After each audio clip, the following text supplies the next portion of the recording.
And it's helped to offset some of the cuts that the mental health department has had over the last 5 years or so. Okay, this one's a general question, a statement and a question, so whoever wants to address it. Why do families have to send their family member outside this country to get help they need, to get the help they need that is not a hospital setting, especially for kids?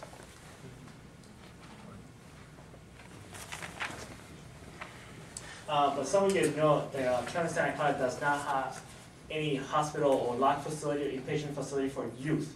The one that we used to have was Charter Behavioral Health, and they closed down. So to provide the services for youth who are acutely addicted or hurting themselves or other, or need further stabilization, the closest hospital is Fremont Hospital, which is in Alameda County. And if you actually look at any other hospitals within the vicinity, you have Fremont, then you have to move out to Walnut Creek, Sacramento, and all the way down to like, I think Fresno or LA. So there are very few hospitals that really address youth issues. And there's one in San Francisco, St. Mary's. It's there also. And I believe that those are the only few hospitals. Vallejo. And Vallejo. Right. So they're out of county. So there's nothing within our county. But number one, why? And number two, what if you don't want to put the child in a hospitalization setting? Okay, because that's locked doors, and I understand, but that's not helping them in the social, to come back into a social setting. There are a lot of, the question is why, if a family does not want to put a child in a locked hospital, are there any other facilities that they can put the child? And also why there aren't any child facilities in the county. It's very expensive to run a child facility. They are, there's a lot of risk because children or youth are actually much more active, and oftentimes take much more staff. Staff gets hurt. There's a lot of more lawsuits in running children units. If a family wants to put a kid in a, not a locked hospital, but there's not that many sites or facilities that actually provide higher level of mental health services for individuals. There are some that are level 14, which are like EMQ and also Rebecca's, that provide services through the social services agency, but the youth needs to meet certain types of criteria. The funding is dictated per a criteria of service, and if the kids meet those criteria, then they're able to get those services.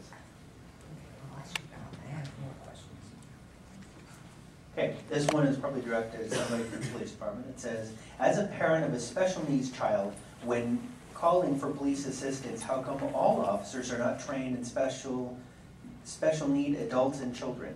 I have been looked at by the SJPD officers and sheriffs of this county like I am a bad parent or parent that just doesn't want her child. First of all, I really appreciate that question. Because I can only imagine the challenge that a parent would face when you're having to deal with that and this is your child and you, for whatever reason, need to call the police department. The best suggestion I have, and this is an indirect way to answer the question, is when you call 911 or whatever method you use to reach the police department, is to explain very carefully but quickly what the scenario is and what the service that is needed. The more information you can provide to the dispatcher or the person who's taking that call, the better the resolution I think there will be. Now, part of what we're going to see in the upcoming months in some of these forums that we're going to have is exactly what kind of information we do need to hear. Specific behaviors, mental disability histories, mental illness histories, doctors that perhaps could be contacted by the first responders, those types of things. They're all going to help for a better outcome. But as a parent, the reality is a lot of the officers do not have the training. We're seeking to train everybody in CIT, but again, a 40-hour CIT course is not going to make you a clinician. That's just not going to happen. So we're looking at a couple other programs that perhaps working with Pat's assistance, maybe having some clinician time associated with law enforcement response so that we could actually have people going to the homes because you're not going to get law enforcement personnel to be able to provide the level of service that you really need. Our job is to get there to stabilize the scenario and provide referrals and get resources to you or get you aligned with the resources so that we can help you. Comment, and I'll be a traitor to the mental health department when I say this everywhere that I go. We're the largest jurisdiction in the state of California that does not have mobile crisis response. San Diego, Long Beach, Pasadena, San Francisco, Berkeley, just about every major urban jurisdiction in California has mobile crisis response.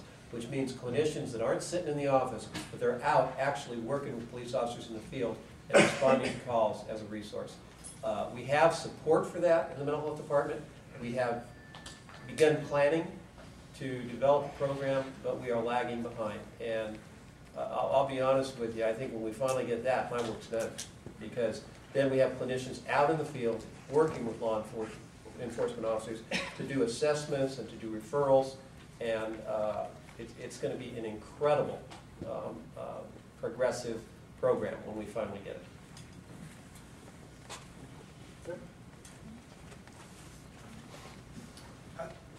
If you have a child, and we call that somebody under the age of 18, NAMI has a class called Basics.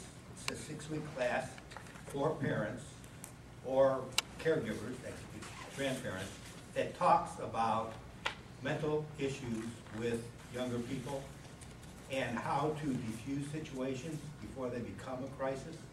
And if you're in that situation, I recommend you at least consider taking that basics class. It's a 6-week class, it's free, and it should help limit the times you'll need to ask for police intervention. Thank you, sir. Okay. I'm concerned about a high number of mentally ill people who needed help and have ended up being shot or killed by the San Jose police officers. What is the department doing about this? What is the review and debrief process after these incidents? Explain how the process is objective versus subjective.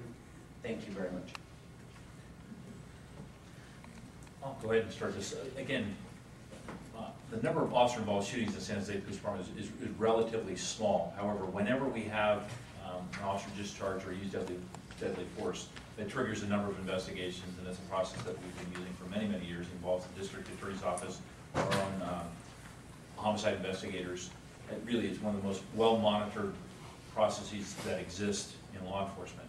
Now, having said that, when we after every one of those events, we as a department convene a group to determine what could have gone better. And this is not a criticism of the officers involved. Sometimes they're going to have to make split-second decisions, but the idea is what can we learn from that? I'm going to turn it over to Teresa real briefly and talk about some of the things without going into specifics about some of the debrief procedures.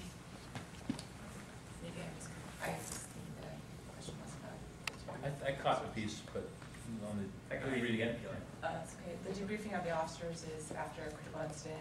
It could be a shooting, it could be using the taser. It doesn't necessarily have to be an officer-involved shooting.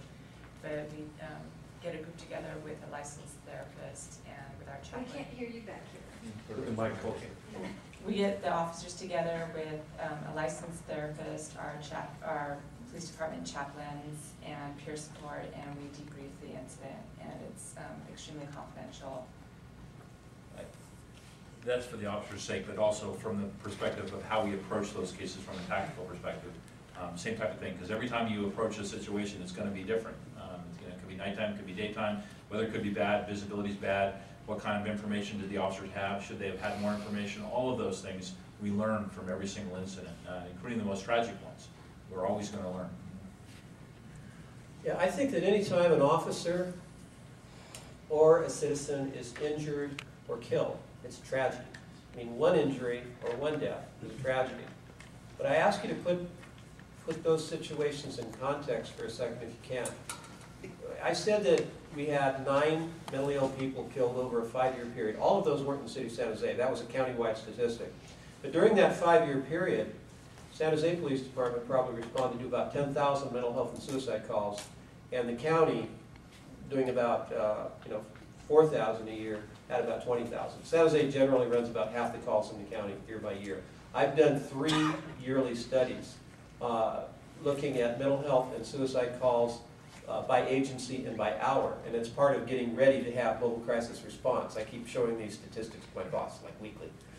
And if you stop and think about, say, 1 year, if you have 1 person killed in 1 year, and I think that was the last time we had a mentally ill person killed by an officer, that was the only one that year. I think that was the only one in San Jose. San Jose responded to about 2,000 calls that year. You read about the one that went wrong. You didn't hear about the other, 2000 or so that went right, where officers talked people out of the weapons that were in their hands, talked people off of bridges they were going to jump from, actually went hands-on and were able to disarm people without getting hurt. So, you know, I'm not trying to minimize the tragedy of anybody getting injured or killed, but we have to think about that in terms of, you know, the total number of calls that officers are responding to too. Generally speaking, when an officer has to use force of any kind, it's an anomaly. It's not what normally happens. Normally, officers are very, very successful, as evidenced by the fact that of the 2,000 calls a year they respond to, you never read about most of them. You only read about the one that went wrong. No, I just want to add some details about the shooting review panel that Chief Moore was referring to. We have a very diverse group of participants. It's just not internal folks from the police department that would review these shootings. We have representatives from the city attorney's office, the IPA, and the training unit commander too when we do these reviews, because like the chief mentioned before, it's not a process where we try to assign guilt to individuals, but you know, it's a process for all of us to take a look and see how we can do things better, whether the shooting was justified or not. And it's just not officer-involved shootings also. We look at in custody death cases in these reviews. So very diverse group of people that look at these incidents.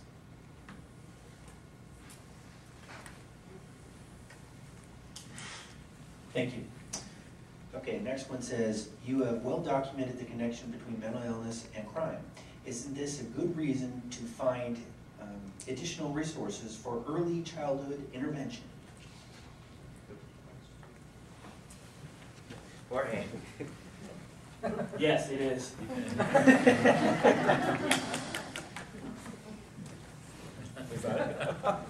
Good, all right. Actually, yes, it is, because a lot of times people do learn bad behaviors when they're younger, and there's actually much more interventions in teaching kids how to actually deal with not only stressful situation, bullying, and also giving them opportunities to actually develop their skills and actually have them feel better. They will not necessarily turn into feeling bad about themselves, which could also lead to depression and a lot of crime too. So I do believe that fostering good developmental stages for kids will actually lead them to not do crimes and also feel better for themselves. But again, there's also the economic factors, and also parents also need to learn how to actually do these things, because there are really no books that teach parents how to actually be parents. So I think parents also need to have support for how to actually implement some of these services. So not only the kids need the support, but also parents need the support. Bob Dulce asked me to mention this, and it's actually very pertinent to what we're talking about. A lot of that prevention and early intervention money and some of the innovation money that I was talking about that's coming in from the Mental Health Services Act is going specifically towards helping kids and families, a lot of it. And there are some great programs that are being started in the county.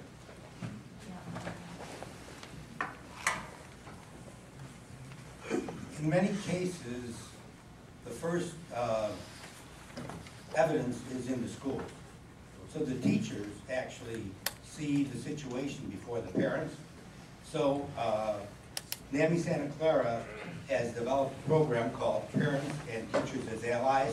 It's a seminar, it's 3 hours. It's given to teachers to help them understand and recognize early signs of mental illness, and then utilize the resources at the school and learn how to approach the parents to make them aware that their child might have a mental health issue.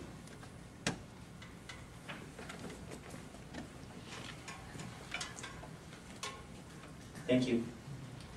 All right, this question is directed to the chief, and basically the question asks about the Daniel Pham case, and it says, why were there 12 shots? Rather than talk about specifics in any particular case, it's better to talk about uses of force generally. The law and our training is that you use that amount of force which is necessary to stop the threat. And in that particular time, I'm not going to talk about the particular case, but that is the rule.